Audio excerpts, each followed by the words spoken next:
Good evening, everybody. My name is Bibi Yinkere, and I'm privileged to host this training this evening. I'm really sorry we've taken so much of your time. We had technical issues.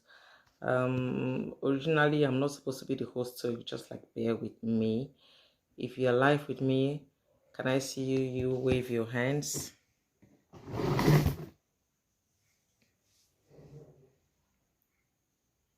Okay, so we have the first person with us. You're welcome, Austin. Kindly copy the link and share on all our platforms. Thank you. So we will be starting right away. As soon as Miss Sophia Otto joins us, Mrs. Otto joins us, I'll just invite her right on. I'll add her right on because she's the guest for the day. She's a child right activist and an expert when it comes to child right arts in Nigeria and on global scale too. Yes. So we know this is a support group for special needs, a parent support group for special needs.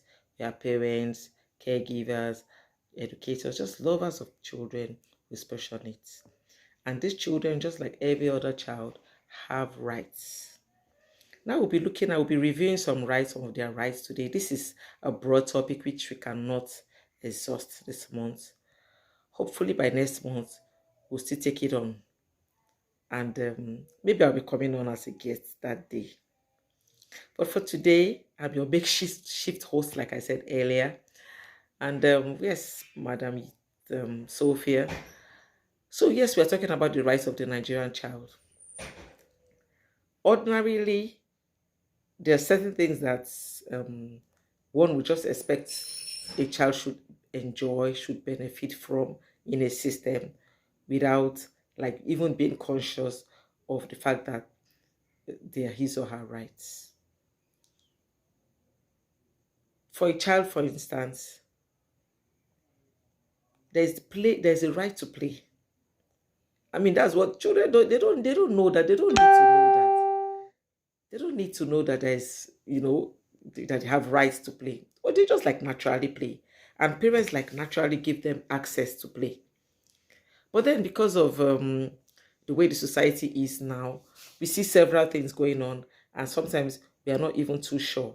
Sometimes even in school, we find situations where children no longer have access to play the way they should. And every other thing. I was somewhere a couple of weeks back, and I'm going to share those videos after on. I saw some children dancing in Abuja, FCT, Federal Capital Territory, children dancing because they brought water to the school. An NGO, through a youth corps, was able to bring water to the school. So much dancing, people were dancing, children, that was like a cultural thing out there. And I was like, why this celebration? These children have every right to water in their school. There's supposed to be water. There's supposed to be light. The whole show, in fact, the teachers were Shoibi, and the children came out, different groups dancing, really, they rolled out the drums because someone was able to sink a borehole in their school. And they're supposed to have a right to that. There's supposed to be access to those things, So, this is what we are talking about. Children have right to the dignity of let me just read it the way it is. Respect for the dignity of his person. A child is supposed to have, respect for his person. For here in Africa, in Nigeria, we have a situation where children are looked down upon and what are you saying? You're just a child. Who is talking now? You, child, what do you know? That kind of thing. But children are supposed to be respected. Children are supposed to be respected and given a place. So, Miss Sophia is still not here. So, please, someone should call her. Mommy Yemisi, Austin, if you are watching, please tell Mommy Yemisi to please call Sophia to join. I had called her earlier anyway. So, respect for the dignity of his person as a child, because he's a child. Because he's a human. A child is human. So, because someone is human, the person should be respected for being human. You don't need to do anything. But because you are human, now your age irrespective. And then for persons with disability. You see, maybe an autistic, or a child that is hyperactive, rolling, jumping, like disrupting somewhere an activity. It's just generally like disrupting the flow, the peace of an environment. What should you do? Do you like drag this child out of the environment, out of the room like it's a dog or something? Or you respect that child regardless of the diagnosis? What do we do? What are we supposed to do? I also read that no child should be subjected to physical, mental, or emotional injury, abuse, neglect, or maltreatment, torture, degrading treatment. No child should be subjected to torture. No child should be subjected to degrading treatment, to neglect. For those of us who are parents, children with disability, sometimes we hear of situations where families lock up their children. I actually heard about the family that went to church, locked up their child. By the time they came out from service, the child had died. You lock up your child for hours, 8 hours, 5 hours, 6 hours. You go to work, you go to the market, you go wherever. I know it's really not easy, especially children with cerebral palsy. Maybe mobility is not easy carrying the child about. It's maybe probably 10 years old, even bigger than you, taller than you. You have to like back the child. It's really not easy. But then you leave the child at home for so many hours. In school, the child is there, the parents are paying school fees, but the child is neglected. Someone told me about her daughter. She pays the complete school fees, but anytime she visits the school, she will discover that the child, her daughter, will be like playing, roaming around the school premises, playing. Nobody was paying attention to the child because they were like, well, there's no point, she can't learn. So there's no point. Oh, this one, she's always hyperactive. This one. So there's no point. And they neglect the child. They ignore the child. Sometimes we find situations where they like tie up the child, inhuman treatment. Inhuman treatment. Is that what is that obtainable? Is that what it's supposed to be? Torture. Oh, let me beat this stupidity out of the child. Let me beat this Down syndrome out of this child. Let me beat this autism out of this child. The children have rights, and such behavior is not expected. It's not acceptable. Now, I also read that every child has a right to survival and development. Wow. Every child has a right to survival and development. Every child has a right to survival and development. Now, what does that mean? What does that mean? We've read about countries where once they notice, for instance, that a woman is carrying a pregnancy, high risk I don't want to say high risk, high indications for Down syndrome, for instance, they advise the child's pregnancy is aborted. Every child has a right to survival and development. We have in Nigeria, we've had situations where they'll be like, throw the baby into the river, into the ocean. Someone told me in her community, in the eastern parts of Nigeria, in her community, that such children, I don't know if they still do it, but some years back she said that they would say, let's put the child in water. If it's a normal human being, if the child is a good-hearted human being, the child will survive. You tie up a child of maybe less than a year old in water, of course, the child can't survive. And so when the child doesn't survive, they say, oh, the child came with a bad spirit. He's an Obanje, Abiku, let the child go. Every child has a right to survival and to development. I'm still waiting for our guests for the day. Austin, can you please call Miss Sophie? Can you please call her? And then, no child shall be subjected to any disability or deprivation merely by reason of the circumstances of his birth. By the circumstances of the birth of a child. The child should not be deprived of love in the home, should not be deprived of an opportunity to be in school. The child should not be deprived, you know, of acceptance, just basic acceptance. A person with disability shouldn't be deprived of access to anything, to whatever any other human benefits from. Now, those of us who are listening, I would like us to, like in the chat box, also pass comments on those things, those areas that we know children with disability are deprived from, especially when it comes to their education. Like I put up a post this morning and said, parents should please speak up. Speak up. If you take your child to school and they like reject the child because of the diagnosis, speak up. Thank God we have social media. Take your phone right there in the school premises, do a video, live video, talk. If you want to embarrass the school.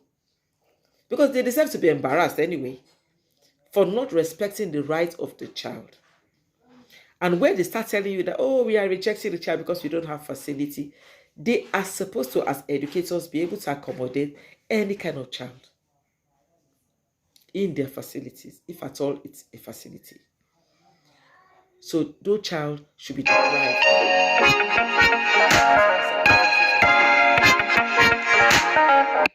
Now, we have another situation. Every child is entitled to rest and leisure and to enjoy play.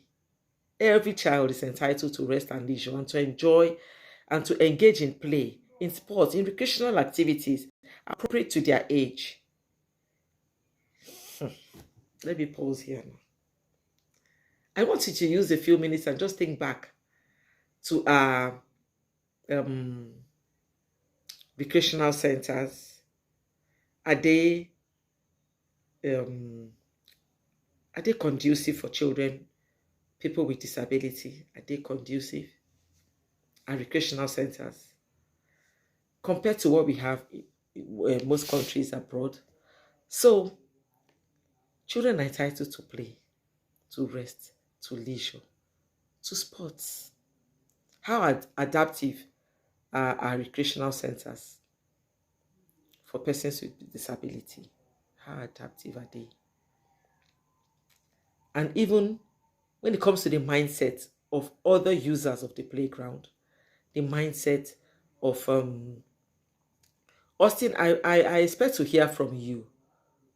I expect you to communicate. Please type on the chat box because I'm live already. Like Mommy MC is trying to call me. I can't take the call because I'm live already. But I can, please chat. Where are they? Austin, if you are listening to me, where are they? So I'll just continue while we wait for them. Every child is entitled to rest, to leisure. Now let's take this off special needs. Maybe your house help, for instance, is a child, is maybe underage, 10 years, 12 years, 8 years old. Do you give the child opportunity to play? Do you give them room to play? Every child is entitled to play. Now, when it comes to, let me just I'm just thinking back now, generally. Most of our schools now, private schools, let me start with the private schools. You see a private school in an area that's supposed to be like maybe even a shop, a commercial, like a shop, you know. I saw a school along the road, just, like a shop, the way you have shops along the street facing the road. And they took like three shops, put them together, and it was a school. And I was wondering, now how would these children play? How would they play? How would the children play? Yeah, I can see you, Abimbola, you are welcome. Austin, you are welcome. Those are the people I can see for now. I saw Miss Blessing Igape some time back. I can't find the others. I really don't know what's happening, but we are just going on. Okay? So every child is entitled to leisure. Even in the school, sometimes our children are deprived of leisure. Not to talk about those in their homes, who are especially domestic helps. They're being deprived of leisure. Is that good enough? They're supposed to be exposed to recreational activities that is age appropriate. Every child is entitled to the best attainable state of physical, mental, and spiritual health. Now let me just break it down. Every child is entitled to enjoy the best attainable state of physical health. Let me talk about that for a while. Physical health. When we have the health insurance scheme that does not provide for children with additional needs, when therapy is it's almost unaffordable, are the children not being deprived? They don't have an opportunity to attain the best of physical health. And then, what about mental health? When children are being labeled and called names. I remember one of those days, someone said that her daughter, now she's on ASD, and the girl was she was walking with her daughter along the street. And then someone was like, no, the woman was walking alone. And people were like, look at the mother of that mad girl. Look at the mother of that mad girl. And then when they saw the girl, they were like, everybody was like, she has come, oh, the mad girl is here, oh, the mad girl is here. You know, that kind of thing. Now, that's not good for the mental health of that child. That's not good for the mental health of the mother. Even though I don't want to talk about the mother like that today, because today we are like talking children. It's not good for the mental health of that child. Now, just imagine that the siblings of that girl were also there. That certainly isn't good enough for the mental health of the siblings as well. So the whole family will be upset, will be unhappy, because, someone didn't respect the mental health, the mental well-being of a human being. And then when it comes to their spiritual health, I think I had taken on a topic like this last year that had to do with the spiritual health of people. In our religious places of worship, do they enjoy access? Is the environment conducive for them such that their spiritual health is assured? I shared the story once of when we went to church, and some children were like giggling, laughing, and pointing, at my daughter and saying certain things. And my son, I think he was like 7, 8 years old at the time, now whispered to me that, Mommy, they're talking about her, about Mimi, and they're saying that she's dancing like a mad girl. And of course, he wasn't happy. And the next week when I said, let's go to church, he didn't feel like going. And honestly, I didn't even feel like going as well. So when a child goes to church, it's being laughed at, it's being scorned at, it's being ridiculed. The spiritual health is at stake. The spiritual health is at stake. Then, every child has the right to freedom of association and peaceful assembly in conformity with the law and in accordance with the necessary guidance and direction of his parents or guardians. Every child has the right to freedom of association and peaceful assembly in conformity with the law, under the guidance of his parents, of course. I'm not getting the kind of comments I expect to get. Abimbola, if you are here, you are a special parent to put up things in the chat box. What's your experience? So that I will respond to your comments. Austin Nation to put up your own opinion, your experience with children and health, so that we can have a rounded conversation. Now, every child has a right to freedom of association and peaceful assembly. like I talked about the child being laughed at in church. She has a right to association. Rather than laugh at her, they're even supposed to play with her. They're supposed to even be friendly towards her. And the thing is, even when children behave like that, they are very often in the company of their parents, and their parents don't even caution them. Now we have the case of a boy. Now he's of the Islamic faith. I'm a Christian. I've shared my experience of my children in church, and now there's this other child who is a Muslim, and his mom shared with us that in the mosques they would like laugh at him because he's always excited and sometimes maybe like not responding, to the prayers, the gestures, and everything like the way they expected. So they were like very harsh, very rude to him, and eventually they even cautioned the parents that the boy that he shouldn't come to church again, to the mosque again. So whether be it mosque, church, or whatever religion, are the children free there? The teaching in Sunday school, because we are a faith-based organization. Those of you who belong to churches, just think back, just visualize your Sunday school environment. Is it such that it's adapted, to these children, to the needs of these children? Can they grow spiritually in church? They have a right, freedom to association, peaceful assembly. If you can't even offer them anything, at least let them just have peace. Let them just enjoy peace. Oh, they visit eateries with their parents and you are staring at them, you are laughing at them, children are giggling and, making faces at them. That shouldn't be. They have a right to peaceful assembly. To peaceful assembly.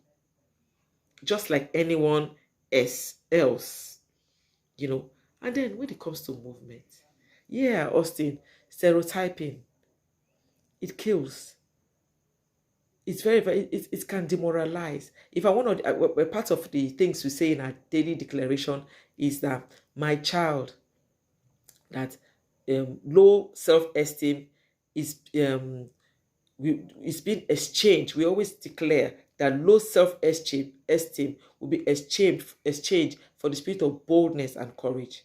So when you stereotype them, because you saw this particular child, living with a condition, like maybe behave in a certain way, you think any other child you see with special needs should behave in a certain way. That isn't good enough. Yes, Sawyer said, I went to my daughter's school to enroll my son, and even though they have a boy with Down syndrome in the school, the head teacher rejected my son, telling me she would get back to me.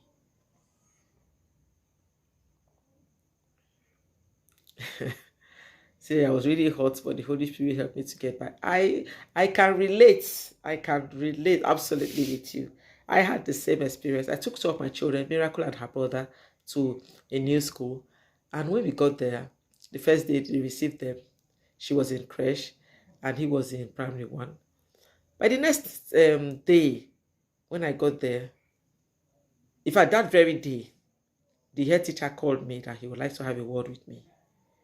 So because I couldn't meet up with that appointment.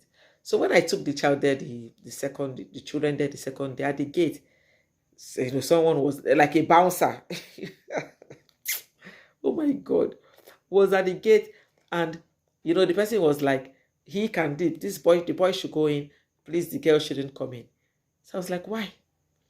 He said, you see, the other parents complained, they didn't feel comfortable with the child being in the same class with their children, and they threatened the school that they may have to withdraw the school. And the interesting thing is that the school is a faith-based school as well. It's a Christian school owned by a pastor. I don't mean to undermine anybody, but this thing shouldn't be. Yes, I agree with you completely, my sister. It really takes the help of the Holy Spirit to forgive them. I took my child out of the school. But after like 2 days, I was like, let me forgive them. So I said to forgive them, and put my child back on. It's really funny. But I guess we don't have to blame them. That's why we're having this talk. you know, for people to know, to enlighten people, to enlighten ourselves, to strengthen our knowledge in this area, that our children have rights. They have rights. The era of them being rejected, I guess, it's in our power to stop it. It's in our power to stop it. We now know that they have a right to freedom of association. They have a right to association. They have a right, you know, to access playground, education, whatever. And then freedom of movement. Now, this issue of freedom of movement is a big one for polio survivors, for children with cerebral palsy, and even some children with Down syndrome that their growth is a bit delayed, like walking and all of that. You know, there should be accessibility, whether for wheelchairs or whatever. You know, people should, in our buildings, there should be provision for free movement. Yes, our sister, Madam Charity, you are welcome. I really appreciate your joining us. Yes, they have a right, freedom of movement. They have a right like every other child. Every other child. I had shared once too. I went for a party, a birthday party, and children were dancing. And then this particular girl with Down syndrome stood up to dance. And the MC was like, sit down. So I went to him, let her dance. He said, no, madam, let her sit down. That they're going to push her. Why would they push her? He doesn't even know that children with Down syndrome are even stronger than most other children. They are really strong and they have very good endurance threshold. You know, so it boils down to ignorance. Ignorance is a major issue here. It's a major issue. It's a major setback here. They have rights. They have rights. Their mental dignity should be maintained. There's mental integrity. And even the parents now. Like I always say, the discrimination of a child especially starts from the home. What about parents who don't dress these children up nicely? Who don't think that they are worth investing on? Do you know, like we have some, I've seen some cases where people have 3-4 children. I keep talking about that. 3-4 children. And all the children are in school. And sometimes even the younger ones, a child that is younger than that one with disability is in school. And this particular one with disability is not in school. Isn't that a form of discrimination? Coming from the home, you are denying, you are depriving that child his or her fundamental human rights.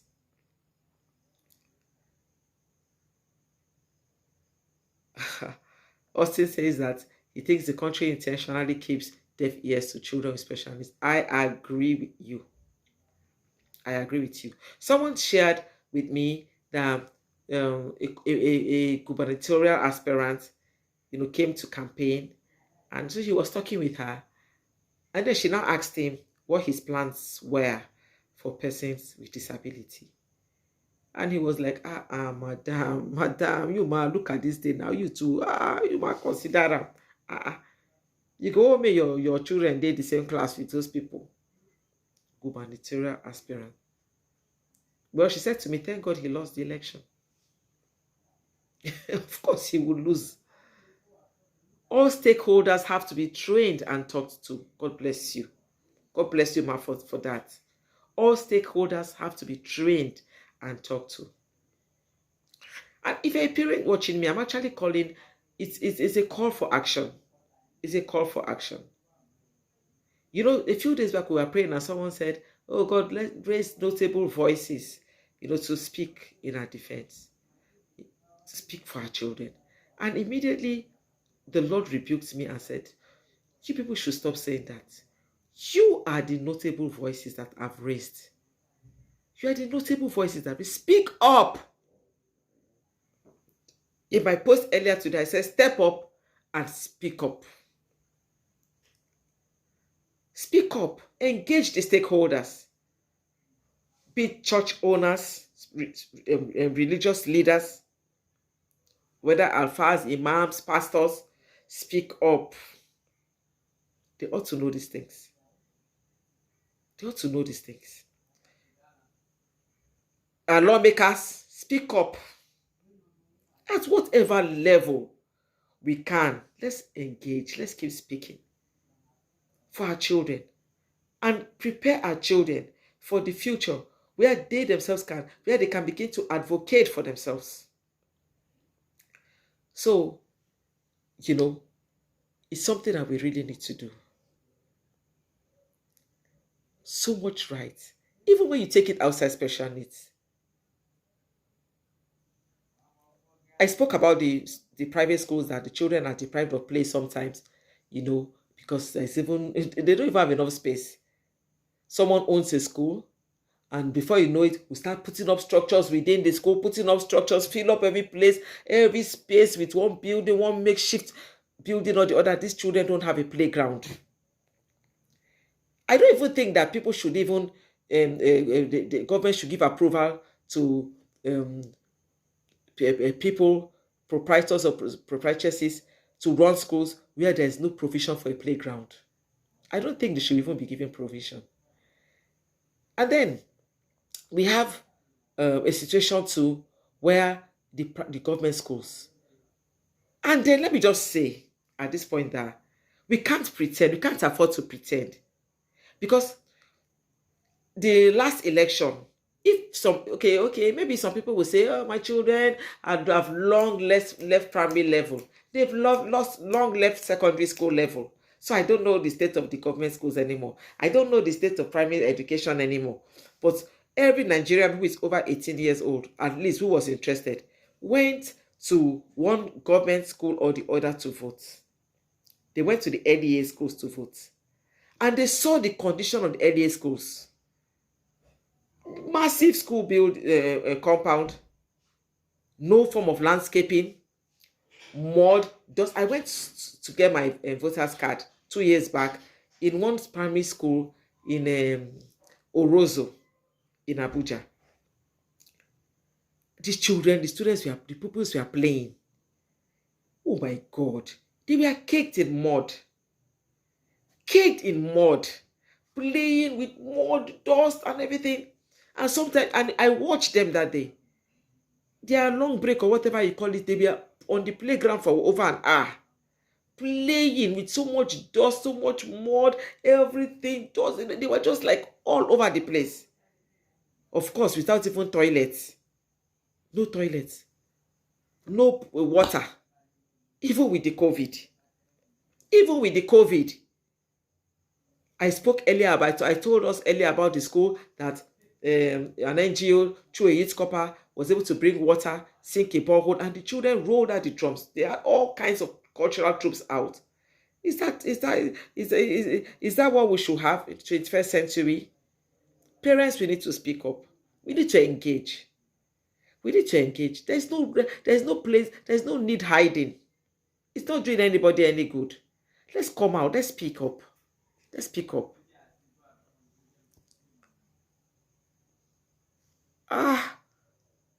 Okay. I think we just have like 5 more minutes because we should have even ended at 8 on the dot, but because we started late. But we have some people with us, live with us. Is there anyone who would like to join me live for maybe 5 minutes before we end? Kindly indicate if you would like to be live with me for a few minutes, just to say 1 or 2 words. Madam Charity, do you mind joining us? Joining me live?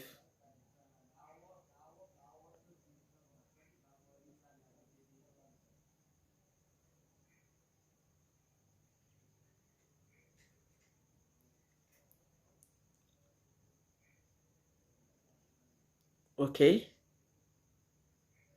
It seems I'm faster than the viewers. So in any case, like I said before, this conversation would continue next month because we can't exhaust it. We can't. Oh, okay, no problem, madam. So this conversation would continue next month.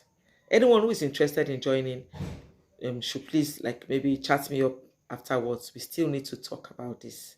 So thank you very much for joining. It's a pity that our host for the day, Mommy Deaconess Yemisi. I don't know why she's not here with us. And then the speaker for the day is also not our guest for the day, Mrs. Sophia Oto. This is the second time we've tried to bring her on this same topic, and I really don't know what's going on. Yes, Miss Blessing, it is time to speak up. It is time to speak up. It is time to speak up. Thank you very much, you all, for joining. For those of you in Abuja, on Saturday, 10 a.m. at LEA Primary School, Jikwe, where we have our NGO office, the Engraced ones, we shall be having a physical prayer meeting where we shall be praying. And that particular day, we are also going to be engaging in some of these conversations, how we can move the ministry forward. The ministry of speaking about Sorosoke, how we can move it forward. And if you're not in Abuja, not to worry. We're going to stream some parts of the meeting live on Saturday, 10 a.m. on our Facebook, this closed group, and even on our page. So thank you very much for joining. May the Lord bless all of us. Thank you. And Coach B, thank you. Thank you for making me take the intensive course on dyslexia. And it's been amazing. Austin and I have learned a lot, which we are going to impact. And in fact, the other day when you were talking about, us getting children to, I was like, I've already started. The children in my house, so children in church. I even told them in church to add me, apart from the special class that I belong to in church. I said they should add me on in the next roster to the literacy class. Literacy class is a class where we have children, regular children, some of them dyslexic, some of them maybe they are just not like privileged to be in school, so we teach them how to read and write. So I'm going to be taking this knowledge on there. And let me also announce that Miss Ngepe is starting another course batch. 7 will be starting next month. I would like to encourage us to join that course. It's for 3 months. Kindly join. It's really going to help. It's going to make a difference in the life of a child. So thank you all for joining us in this training. Let's meet again next month. Bye-bye. And okay, before then, let me just say that this training is third Thursday of every month. This particular month, because we have 5 Thursdays, that's why we are having it today, the 4th Thursday. Otherwise, it's third Thursday of every month by 7 p.m. Thank you very much, and may the Lord bless you.